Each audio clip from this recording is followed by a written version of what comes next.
현재 우리가 살아가는 사회를 보면 빈번히 사람을 살해하는 사건이나 여러가지 강력범죄들이 일어나는 것을 볼 수 있습니다. 이러한 강력범죄자들의 처벌을 보면 사형은 거의 안 나오는 걸로 나오는데, 이것은 우리나라는 실질적 사형제도 폐지 국가이기 때문입니다.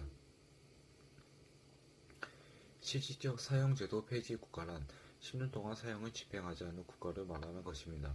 이것에 대해 사형제도의 부활에 대해서 여러가지 주장이 많은데, 그 중에서 찬성 측의 의견은 우리나라의 형법의 목적을 보면 응부형주의와 목적형주의가 있는데, 형법의 본질이 범죄에 대한 정당한 응부에 있다고 말하며, 목적형주의는 반대로 형벌이 주는 두려움으로 범죄를 예방할 수 있다는 일반 예방주의와 범죄자의 교화를 통해 사회적으로 안정을 취할 수 있다는 특별 예방주의가 있습니다.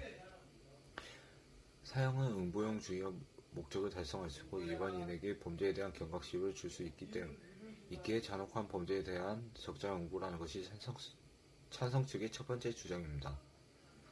두 번째, 2015년 국민들의 사형제도에 대한 국민 여론을 보면 50%가 넘는 비율이 사형제도 집행을 찬성한다고 설문한 적이 있습니다. 마지막으로 범죄자한테 공포심을 줄 수 있다는 것입니다. 사형제도가 실시되고 있다면 내가 살인죄를 저질렀을 경우 나도 죽을 수 있으니 범죄 예방 효과가 있을 수 있다는 것이 찬성 측의 주장입니다. 이와 반대로 반대측의 입장은 생명의 존엄성을 무시한다는 것입니다. 사형은 가장 기본적인 인권 즉 생명권을 침해하고 궁극적으로 잔인하며 비인간적인 처벌이라는 근거가 있습니다. 두 번째는 오판의 가능성입니다. 실제로 우리나라에서 1993년 여자친구를 살해한 혐의로 징역 12년을 선고받았지만 진짜 범인이 수사망에 잡히면서 풀려난 기운 순경 사건이 있습니다. 이처럼 우리나라의 사형수들의 사회적 위치를 살펴보면 절반 이상이 충분한 변론을 받지 못하는 사회적 약자에 속해 있는 것으로 알려져 있습니다. 또한 법관 및 변호사 같은 법조인들도 오판 가능성을 배제할 수 없다고 하는 것이 의견이 대부분으로 나왔습니다. 마지막으로 사형은 국가의 보복이자 또 다른 살인이라는 주장입니다.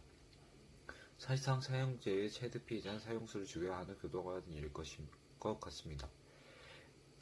이는 다큐멘터리에서 과거 사형수들을 인터뷰하는 프로그램에서 교도관들은 아직까지도 사형수들을 위해 기도하고 있다고 한 것을 보면 또 다른 살인하는 교도관들에게도 힘든 일이라고 생각한다는 것이며, 행정법을 살펴보면 국가가 형을 집행하는 목적이 범죄인을 교화하는 데 있다고 하는데, 하지만 행정법상 목적을 벗어난 국가적 복수에 그치고 범죄자에게 속죄의 기회조차 뺏어버리는 잘못된 형벌이라는 논리입니다.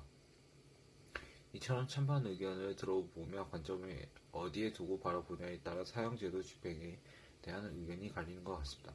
이상 사형제도 폐지에 대한 토론 프레젠테이션이었습니다.